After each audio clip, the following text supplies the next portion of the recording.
Bom, a paz do Senhor a todos, mais uma vez. Hoje venho trazer mais um estudo sobre a história da igreja cristã, um pouquinho mais sobre a história da igreja e também vou falar um pouquinho mais sobre, vou falar um pouco sobre as perseguições também, como as perseguições elas começaram na história da igreja. Espero que você possa estar acompanhando.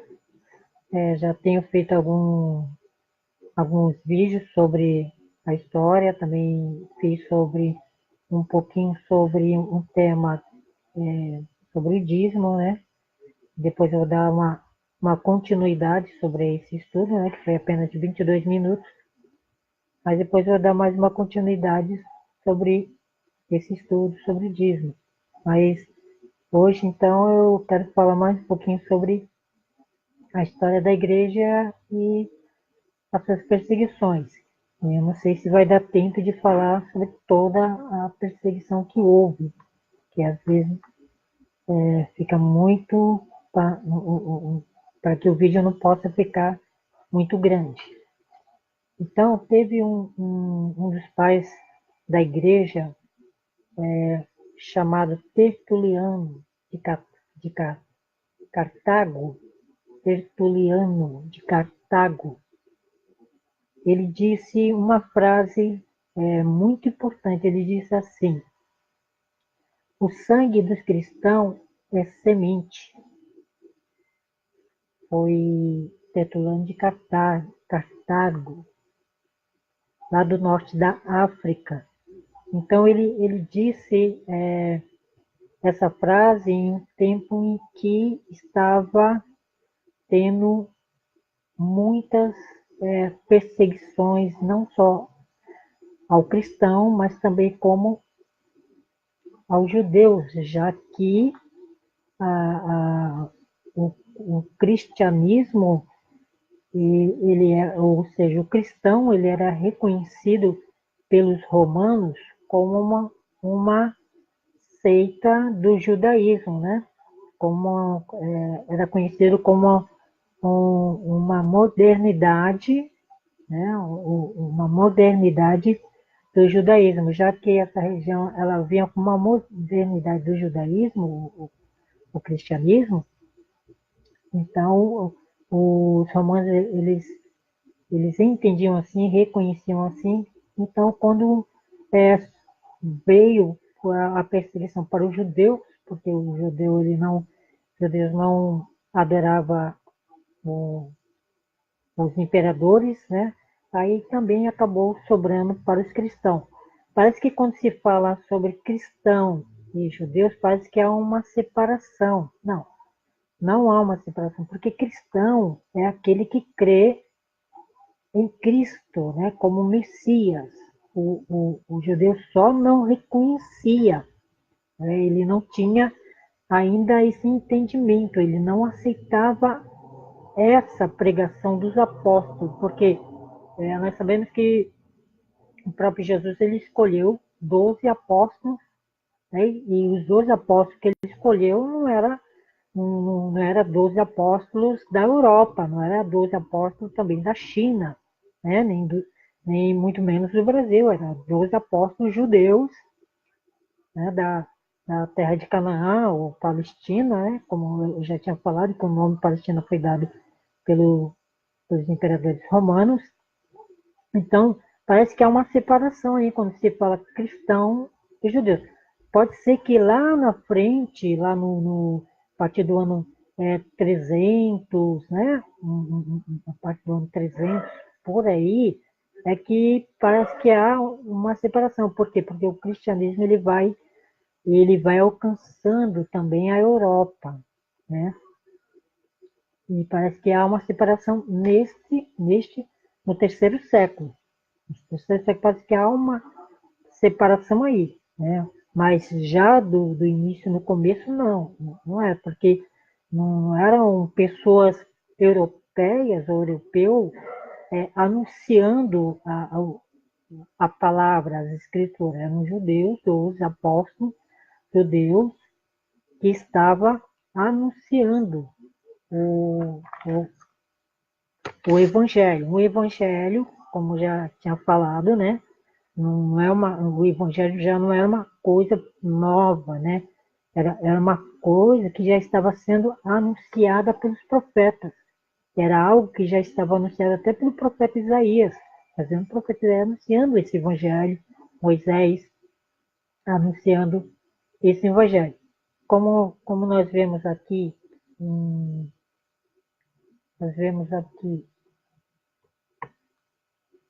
deixa eu colocar aqui,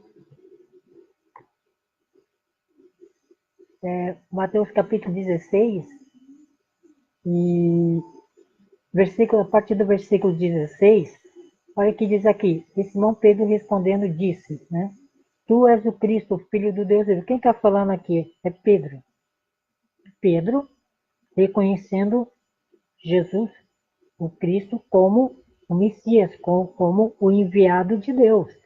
E nós sabemos que Pedro, ele era o quê? Judeu, né? Ele era uma pessoa judeu. Então ele estava falando de judeu com judeu, porque Jesus também ele era judeu, como nasceu na cidade de Belém, da Judéia. Então nós vemos o diálogo aqui de Pedro, que era judeu, né? Com que também se chama Simão Pedro, que Jesus aqui ele ele não muda o nome de Pedro, né? Jesus ele vai acrescentar um nome a Pedro, porque tem pessoas que pensam que o nome de Pedro foi mudado, e não foi mudado o nome de Pedro. Ó, veja só como diz aqui, Simão Pedro, veja, né? O nome próprio é Simão, e depois tem o sobrenome, que é Pedro. Simão Pedro é um sobrenome que Jesus ele colocou sobre Pedro, ele não colocou um nome em Pedro, não trocou o nome de Pedro como o Eterno, Deus trocou o nome de Sara, como Deus trocou o nome de Abraão. Há uma diferença de troca de nomes, né, de, de Sara e Abraão como para Pedro. Pedro ele foi acrescentado um sobrenome na frente. Então diz o versículo 16, e Simão Pedro respondendo disse, tu és o Cristo, o Filho do Deus vivo. Aí o versículo 17, olha, e Jesus respondendo disse, bem-aventurado és tu, Simão Barjona, porque tu não revelou a carne e o sangue, mas meu Pai que está no céu. Pois também eu te digo que tu és Pedro, né? Ó, veja só, que tu és Pedro, que tu és uma pedra, né? Pedra, ou seja, uma pedra pequena. E sobre essa pedra pequena edificarei a minha igreja, e as portas do inferno não prevalecerão contra ela. Então, Pedro significa pedra ou fragmento, que é uma pedra pequena. Quando Jesus ele fala que vai edificar uma igreja sobre essa pedra, a pedra que Jesus diz que está edificando a igreja é sobre a pedra ele mesmo, sobre o próprio Jesus, sobre ele mesmo, que é a pedra angular, a pedra de esquina, sobre a pedra Jesus, ele vai edificar a sua igreja, porque como o Novo Testamento ele foi escrito no grego, então ele vai aparecer aqui como a palavra igreja, e vai traduzir para o nosso português também como palavra igreja, né? Porque se fosse traduzir essa palavra edificarei a minha igreja no hebraico, aí seria uma palavra totalmente diferente, seria a minha congregação, o meu povo, a minha assembleia, né? Ia aparecer no hebraico e não ia aparecer a igreja. A palavra igreja, até mesmo como ela foi usada um pouquinho depois do segundo século, né? Até o segundo século a palavra igreja não era utilizada pelos apóstolos, né? E nem foi utilizada por eles, né? Em muitas passagens do Novo Testamento aparece a palavra igreja porque o Novo Testamento ele foi escrito no grego. Mas se fosse os evangelhos escritos em hebraico, a palavra não ia ser igreja, ia ser congregação, assembleia, meu povo, e as portas do inferno não prevalecerão contra ela. E eu darei as chaves do reino dos céus, que seria a autoridade para se pregar o evangelho. E essas chaves do reino dos céus, Jesus ele não só deu a Pedro, né? Até porque Pedro ele não foi o líder ali da igreja de Jerusalém. Quem foi o líder ali foi o próprio Tiago, o irmão de Jesus. Então Jesus fala, eu te darei as chaves, ou a autoridade do reino dos céus. E tudo que ligares na terra será ligado nos céus, e tudo que desligares na terra será desligado nos céus. Então, deu para entender um pouquinho essa passagem, né? Até porque Jesus, ele não veio edificar aí uma religião ou uma instituição religiosa com placa, com um templo edificado com pedra. Não, ele veio edificar um povo que havia totalmente se afastado, que já não mais lembrava das promessas de Deus, mas que havia muitas promessas e muitas profecias acerca desse povo, e o próprio Jesus ele fala assim, e eu vim para as ovelhas perdidas da casa de Israel. Então ele veio edificar o seu povo, ele veio unir, trazer o seu povo de volta, né? Mas aí esse tema já é um outro tema para a gente poder estar falando em um outro estudo, se assim o Senhor Deus permitir.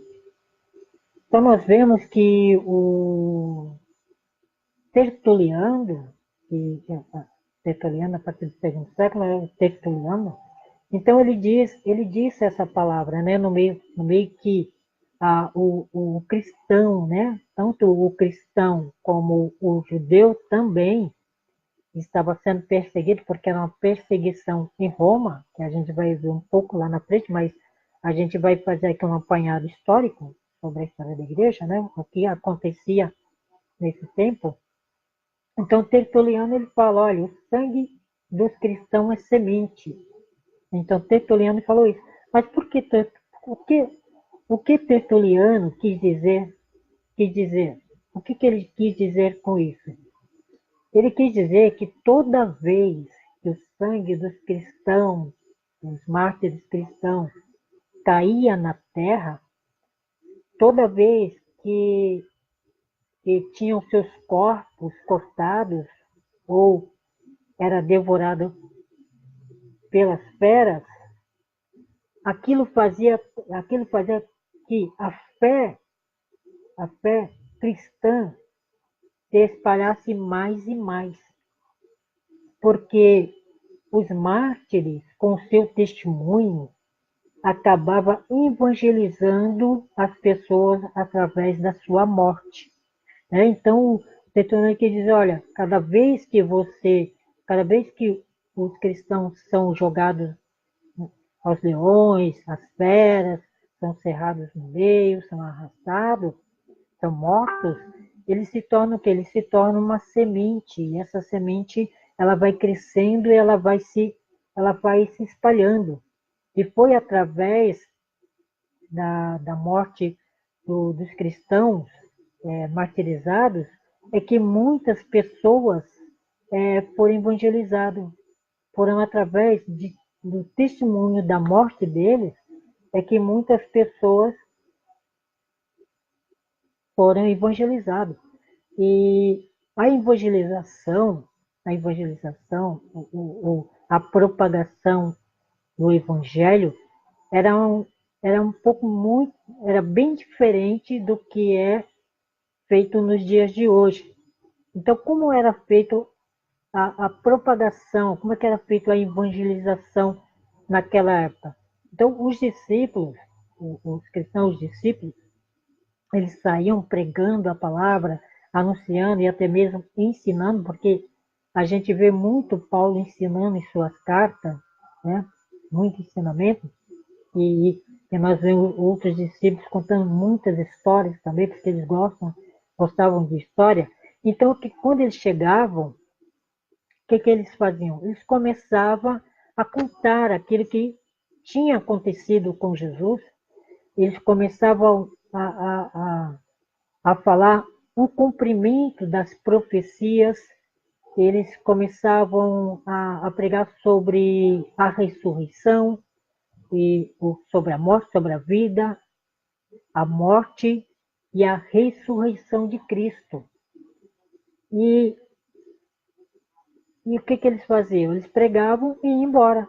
Agora, será que eles faziam um apelo no final dessas pregações? Não, eles não faziam apelo no final das suas pregações. Por quê? Porque as pessoas que ouviam a palavra, a palavra é que ia fazer com que as pessoas elas viessem aceitar ou não aquilo que foi dito a elas. Elas que iam decidir. A palavra que ia convencer, né? Como disse Jesus, quem convence é o Espírito Santo, e ele convence do pecado, da justiça e do juízo. Então, os apóstolos não ficavam fazendo apelo, como é feito nos dias de hoje, né? Você quer aceitar? Eu vou dar mais uns minutos para você aceitar. Eles não ficavam fazendo isso. Eles pregavam e deixavam as pessoas elas decidirem. E se as pessoas elas decidissem na hora em seguir a Cristo ou a Jesus, a Yeshua, né? Se eles se decidissem na hora de seguir a Jesus, eles por si mesmos, sem ninguém os persuadir, sem ninguém o ficar empurrando eles lá para frente ou para trás ou para os lados, ninguém ficava empurrando ou perguntando se eles queriam aceitar ou não. Eles se sentiam movidos pelo Espírito Santo de Deus e eles então confessavam com o seu coração, eles criam com o seu coração e confessavam com as suas bocas que Jesus Cristo é o Senhor. Então eles passavam a seguir ao Senhor, né? E era assim feito a evangelização naquela época. Então, o que acontecia, né? As pessoas daquela época, as pessoas naquela época, os pagãos, as pessoas que não conheciam as escrituras, o que tinha uma noção do que realmente era Moisés, do que era Abraão, do que era Isaac, né? Eles, eles eram pagãos, mas eles tinham conhecimento um pouco do que acontecia na Torá, eles tinham um pouco de conhecimento de quem era o Deus dos cristãos, né? Mas eles viviam em uma outra religião. E as pessoas daquela época, eles não tinham sentido nenhum para a sua vida. Eles não tinham nenhum sentido para a sua vida. A religião pagã era a religião do desespero e do medo. Porque a religião que ele seguia, porque o Império Romano, ele tinha uma religião. Né? O Império Romano tinha uma religião. E o Império Romano, ele era casado com a religião deles. Eles eram, tipo assim, eles eram unidos com o paganismo. Era o Estado unido com a religião. Então, o Estado e a religião do Império Romano, eles eram unidos. A religião e o Estado romano não se separavam os dois. Então, para ser romano, tinha que ser religioso, e tinha que seguir a religião romana e tinha que adorar o imperador. Tinha que ser adorador do imperador. Tinha que adorar. Para ser romano, tinha que adorar o imperador. Tinha que fazer culto ao imperador. Então a religião e o Roma não se separavam. Os dois andavam unidos juntos. Era